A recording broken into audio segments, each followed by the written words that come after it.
2 โครินธ์บทที่5ย้อนว่าเฮาฮู้ว่า ถ้าเรือนดินแห่งพระพราของเฮานี้จะพังทำลายเหีย เฮาก็ยังมีที่อาศัยซึ่งพระเจ้าทรงโปรดประทานให้ที่บ่ได้สร้างด้วยมือมนุษย์ และตั้งอยู่เป็นนิจในสวรรค์ย้อนว่าในร่างกายนี้เฮายังคร่ำครวญอยู่ มีความปรารถนาอย่างยิ่งที่จะสวมที่อาศัยของเฮาที่มาจากสวรรค์ ถ้าได้สวมเช่นนั้นแล้วเฮาก็จะบ่ได้ถูกปะหันว่าเปื่อยเปล่าอยู่ ย้อนว่าเฮาผู้อาศัยในพระพานี้จึงคร่ำครวญเป็นทุกข์บัดใจเพราะปรารถนาที่จะอยู่ตัวเปล่า แต่ปรารถนาจะสวมกายใหม่นั้น เพื่อว่าร่างกายของเฮาซึ่งต้องตายนั้น จะได้ถูกชีวิตอมตะกลืนกินเหีย แต่พระเจ้าทรงเป็นผู้เตรียมเฮาไว้สำหรับการเปลี่ยนแปลงนี้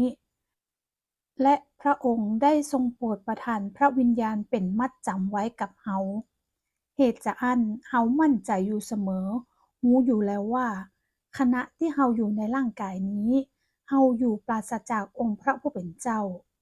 ย้อนว่าเฮาดำเนินโดยความเชื่อ บ่ใช่ตามที่ตาพอหัน เฮามีความมั่นใจ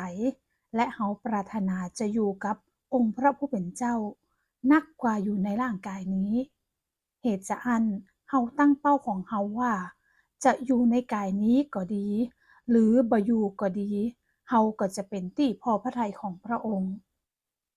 ย้อนว่าจำเป็นที่เฮาคู่คนจะต้องปรากฏตัวที่หน้าบัลลังก์พิพากษาของพระคริสต์เพื่อคู่คนจะได้รับสมกับการที่ได้ประพฤติในร่างกายนี้ แล้วแต่จะดีหรือชั่ว ย้อนว่าเหตุที่เฮารู้จักความน่าเกรงขามขององค์พระผู้เป็นเจ้า เฮาจึงชักชวนคนทั้งหลาย แต่เฮาเป็นที่ประจักษ์แก่พระเจ้า และข้าเจ้าหวังว่าเฮาได้ปรากฏประจักษ์แก่จิตสำนึกผิดและชอบของท่านตัวยย้อนว่าเฮาบ่ได้ยกย่องตัวเองกับท่านทั้งหลายแหม แต่เฮาฮื้อท่านมีโอกาสที่จะนำเฮาออกอวดได้ เพื่อท่านจะได้มีข้อโต้ตอบคนเหล่านั้นที่ชอบอวดในสิ่งซึ่งปรากฏ แต่บ่ได้อวดในสิ่งซึ่งอยู่ในจิตใจ ย้อนว่าถ้าเฮาได้ประพฤติอย่างคนเสียจริต เฮาก็ได้ประพฤติย้อนหันแก่พระเจ้า หรือถ้าเฮาประพฤติอย่างคนปกติ ก็เพื่อประโยชน์แก่ท่านทั้งหลาย ย้อนว่าความฮักของพระคริสต์ได้ครอบครองเฮาอยู่ ย้อนว่าเฮาคิดเห็นอย่างนี้ว่า ผู้หนึ่งได้ตายเพื่อคนทั้งปวง เหตุจะอันคนทั้งปวงจึงตายแล้ว และพระองค์ได้ทรงวายพระชนเพื่อคนทั้งปวง เพื่อคนเหล่านั้นที่มีชีวิตอยู่ จะไม่ได้เป็นอยู่เพื่อประโยชน์แก่ตัวเก่าแห่งต่อไป แต่จะอยู่เพื่อพระองค์ผู้ทรงสิ้นพระชนและทรงเป็นขึ้นมาย้อนหันแก่เขาทั้งหลาย เหตุจะอันตั้งแต่นี้ไปเฮาจะบ่พิจารณาผู้ใดตามเนื้อหนัง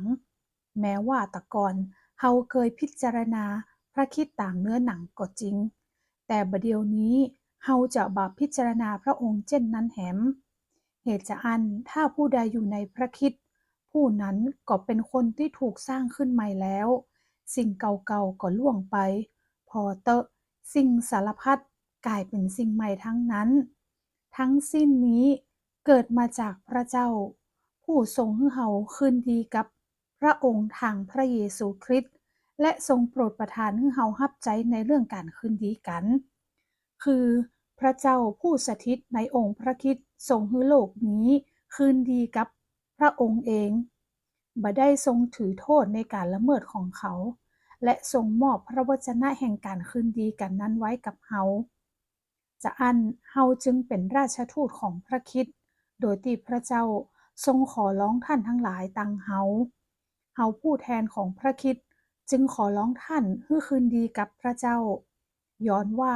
พระเจ้าได้ทรงกระทำพระองค์ผู้ทรงบ่มีบาปให้กับความบาปย้อนหันแก่เฮา เพื่อเฮาจะได้เป็นคนชอบธรรมของพระเจ้าทางพระองค์